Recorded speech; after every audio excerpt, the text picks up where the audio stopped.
దేవుడు చెప్పాడు. స్త్రీ గర్భవతి ହେବ ବୋଲି ప్రభు କହିଲେ. దేవుడు చెప్పినట్లుగానే ప్రభు କହିଲା ପରି సారమ్మ సారా గర్భవతి అయ్యింది. గర్భవతి ହେଲେ. అబ్రహాము గారు సారా అబ్రహాମ ଆଉ ସାରା వాగ్దాన పుత్రుని సంపాదించుకున్నారు. ପ୍ରତିଜ୍ଞା ଯୁକ୍ତ ପୁତ୍ର ସେମାନେ ଅର୍ଜନ କଲେ. మరి లేక లేక పుట్టాడు కదా.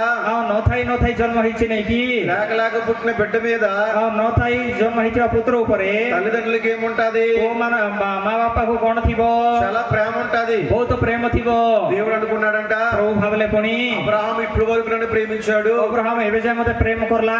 కొడుకు పుట్టాడు కదా, ଏବେ ତ ତାକୁ ପୁଅ ଜନ୍ମ ହେଲା ନାଇକି. కొడుకునే ప్రేమిస్తున్నాడేమో అనుకున్నాడంట. ଏବେ ପୁଅକୁ ଆଗ ଜନ୍ମ ପ୍ରେମ କରିବେ ବୋଲି ଭାବିଲେ. అనుకుని ଭାବି దేవుడు ప్రభు అబ్రహాముకు ఒక పరీక్ష పెట్టాడు. అబ్రహాం ଗୋଟେ ପରୀକ୍ଷା କରଲେ. ఆదికాండ గ్రంథము ఆది పుస్తక 22వ అధ్యాయంలో 22 పర్ବରେ దేవుడు అబ్రహాం దగ్గరికి వచ్చి అంటున్నాడు, ప్రభు అబ్రహాంଙ୍କ నిକଟକୁ ଆସୁଛନ୍ତି. అబ్రహామా, అబ్రహాମ నీవు ప్రేమించుచున్న ତୁମେ ପ୍ରେମ କରୁଥିବା నీ కుమారుణ్ణి ତୋର పుత్ରଙ୍କୁ నాకు బలిగా ఇవ్వన్నాడు. ମତେ ବଳି ଭାବରେ ଦିଅ ବୋଲି କହିଲେ. అంటే ఇక్కడ అబ్రహాం ఎవరిని ప్రేమిస్తూ ఉన్నాడు? ବୋଲେ ଏ ଜାଗାରେ ଅବ୍ରାହମ କାହାକୁ ପ୍ରେମ କରୁଛନ୍ତି? తన కుమారుడని ఇస్సాకును ప్రేమిస్తూ ఉన్నాడు. ତାଙ୍କର ପୁତ୍ର ହେଇଥିବା ଇସାକକୁ ప్రేమ କରୁଛନ୍ତି. దేవుడు అన్నాడు, నీవు ప్రేమించుచున్న ప్రభు କହୁଛନ୍ତି ତୁମେ ପ୍ରେମ କରୁଥିବା నీ కుమారుణ్ణి ତୁମର పుత్ରଙ୍କୁ నాకు బలిగిమ్మని దేవుడు చెప్తే ମତେ ବଳି ଭାବରେ ଦିଅ ବୋଲି ప్రభు ଯେତେବେଳେ କହିଲେ, అబ్రహాం వెనకడుగు వేయలేదు. ଅବ୍ରାହମ ପଛଘୁଞ୍ଚା ଦେଲେ తన ନାହିଁ. కుమారుని తీసుకుని వెళ్ళిపోయాడు. ତାଙ୍କର ପୁଅକୁ ନେଇକରି ଚାଲିଗଲେ. బలిపీఠం మీద ଯଜ୍ଞ ବେଦୀ ଉପରେ నిప్పులు పేర్చి ଆଉ ସେ କାଠ ସଜାଇ అబ్రహాము నా కుమారుడైనటువంటి ఇస్సాకును పడుకొనబెట్టి ଅବ୍ରାହମର ପୁଅ పుత్ర ହେଇଥିବା ଇସାକଙ୍କୁ ସେ ଜାଗାରେ ଶୁଆଇ ఆ కట్టెల మీద పరుండ పెట్టిన తర్వాత కత్తి తీసి వధిస్తూ ఉంటుంటే ଆଉ ସେ କାଠ ଉପରେ ଶୁଆଇ କରି ଖଣ୍ଡା କାଢି କରି ଯେତେବେଳେ ବଧ କରିବାକୁ ଯାଉଥିଲେ, దేవుడు అన్నాడు కదా, ప్రభు କହିଲେ ନେଇକି అబ్రహాము ఆగన్నాడు. ଅବ୍ରାହମ ରହିଯାଅ ବୋଲି କରି କହିଲେ. కాబట్టి ସେଥିପାଇଁ అబ్రహాముకు దేవుడు పెట్టిన ଅବ୍ରାହମକୁ ప్రభు କରିଥିବା పరీక్షలో అబ్రహాము జయం పొందుకున్నాడు. ପରୀକ୍ଷାରେ ଅବ୍ରାହମ ଜୟ ପାଇଲା. ఇక్కడ ప్రేమ అనే పరీక్ష పెట్టాడు దేవుడు. ଏ ଜାଗାରେ ପ୍ରେମ ବୋଲ ପରୀକ୍ଷା କରଲେ. నన్ను ఎంతగా ప్రేమిస్తున్నాడు అబ్రహాము ମତେ ଅବ୍ରାହମ କେତେ ପ୍ରେମ କରୁଅଛି అని దేవుడు పరీక్ష పెడితే ବୋଲି ప్రభు ଯେତେବେଳେ ପରୀକ୍ଷା ఆ କରଲେ, పరీక్షలో అబ్రహాము గారు ସେ ପରୀକ୍ଷାରେ ଅବ୍ରାହମ జయము పొందుకున్న వారై ఉన్నారు. ଜୟ ପାଇଲା. అలాగే ସେଇ ପ୍ରକାରେ మనము కూడా ଆମମାନେ ମଧ୍ୟ దేవుని ప్రేమ అనే పరీక్షలో ପ୍ରଭୁଙ୍କର ପ୍ରେମ ବୋଲା ପରୀକ୍ଷାରେ పాస్ అయ్యే వారమై ఉండాలి. ପାସ୍ ହେବା ଲୋକ ଥିବାର ଅଛି. మొదటి పరీక్ష ఏంటి? విశ్వాస కంటే ବିଶ୍ୱାସୀ ପ୍ରଥମ ପରୀକ୍ଷା କଣ ବୋଲେ మార్గమును పరీక్షిస్తాడు దేవుడు. ରାସ୍ତାକୁ ప్రభు ପରୀକ୍ଷା କରିବେ.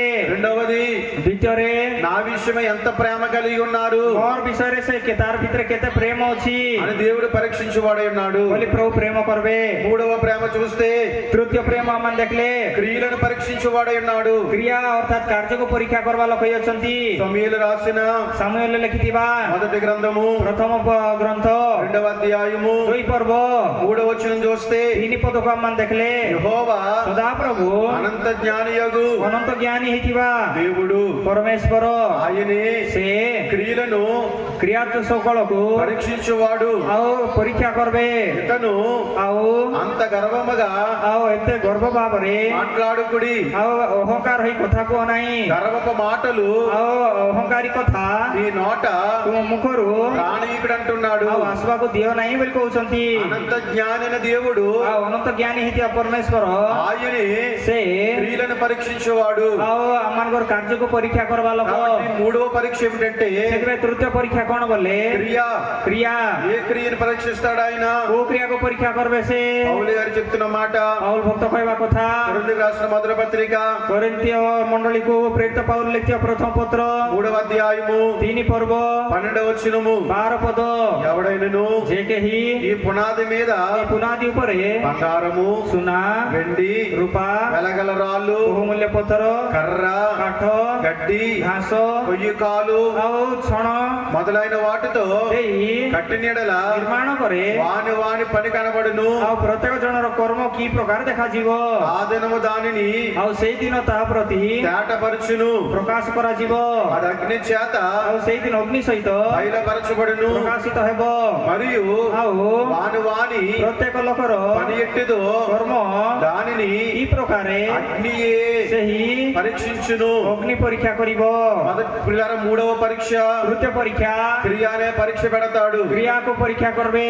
ఈ క్రియ అనే పరీక్షలో ଏ କର୍ମ ବୋଲା ପରୀକ୍ଷାରେ మనం ఏమవ్వాలంటే ମାନେ କଣ ହେବାର ଅଛି ବୋଲେ పాస్ అవ్వాలి. ପାସ୍ ହେବାର ଅଛି। పేతురు పత్రికలో ପିତର ପତ୍ରିକାରେ శుద్ధ సువర్ణం అవ్వాలంటే ଆଉ ଶୁଦ୍ଧ ସୁବର୍ଣ୍ଣ ହେବାର ଅଛି ବୋଲେ బంగారము ଆଉ ସୁନା పుటములో వేయబడాలి. ଆଉ ନିଆଁରେ ପକାଯିବାର ଅଛି। అగ్నిలో కాల్చబడాలి. ଆରେ ନିଆଁରେ ପକାଯିବାର ଅଛି। కాల్చబడిన తర్వాతే ଯେତେବେଳେ ପୁଡିବ శుద్ధ సువర్ణముగా ସେତେବେଳେ ଶୁଦ୍ଧ ସୁବର୍ଣ୍ଣ ଭାବରେ బయటకు వస్తాది. ବାହାରକୁ ଆସିବ।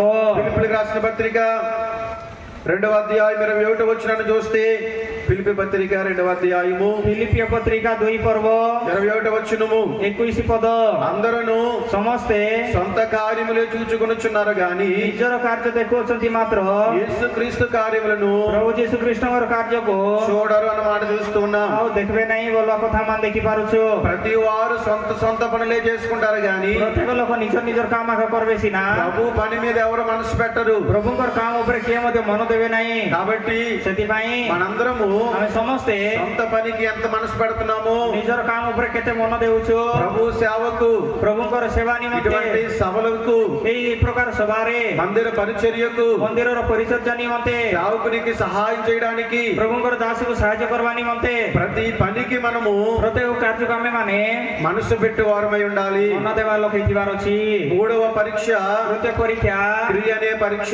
କ୍ରିୟା ବୋଲବା ପରୀକ୍ଷା। నాలుగవ పరీక్ష చూస్తే ଚତୁର୍ଥ ପରୀକ୍ଷା ମାନେ ଦେଖିଲେ యోహాను సువార్త ଜହନ ସୁସମାଚାର 6వ అధ్యాయము 6 ପର୍ବ 6వ వచనము 6 పଦ చూడండి. ఏమి చేయనయుండెను ଯାହା କରିବାର ଅଛି తానే ఎరిగి ఉండి ଆଉ ସେ ଜାଣି అతనిని పరీక్షించుటకు ତାଙ୍କୁ ପରୀକ୍ଷା କରିବା ନିମନ୍ତେ అలాగ అడిగిను. ସେ ପଚାରିଲେ। పిల్లరా, ପ୍ରିୟମାନେ ఇక్కడ దేవుడు ଏ ଜାଗାରେ ପ୍ରଭୁ ఆలోచనకు పరీక్ష పెడుతున్నాడు. ଆଲୋଚନାକୁ ପରୀକ୍ଷା କରୁଛନ୍ତି। ఇతడు ఏం చేస్తాడు, ସେ କଣ କରିବ, ఏం చేయనై ఉన్నాడు କଣ କରିବାକୁ ଯାଉଅଛି అనేటువంటి పరీక్ష దేవుడు ବୋଲବା ପରୀକ୍ଷା పెడుతూ ఉన్నాడు. ପ୍ରଭୁ କରୁଛନ୍ତି। కాబట్టి ସେଥିପାଇଁ మన ఆలోచనకు దేవుడు పరీక్ష పెట్టినప్పుడు ଆମମାନଙ୍କର ଆଲୋଚନାକୁ ଯେତେବେଳେ ପ୍ରଭୁ ପରୀକ୍ଷା କରିବେ ఆ పరీక్షలో మనము ସେ ପରୀକ୍ଷାରେ ଆମେ ମାନେ విజయం సంపాదించుకోవాలి. ଜୟ ଲାଭ କରିବାର ଅଛି। ఇతడు అసలు ఏం చేస్తాడని ଏ କଣ କରିବ ବୋଲି దేవుడు ପ୍ରଭୁ మన ఆలోచనకు పరీక్ష పెట్టాడు. ଆମମାନଙ୍କର ଆଲୋଚନାକୁ ପରୀକ୍ଷା କରିଲେ। అలాగే ఆయా సందర్భంలో ସେଇ ପ୍ରକାର ବିଭିନ୍ନ ଘଟଣାରେ మన ఆలోచనకు దేవుడు పరీక్ష పెడతాడు. ଆମମାନଙ୍କର ଆଲୋଚନା ପ୍ରଭୁ ପରୀକ୍ଷା କରିବେ।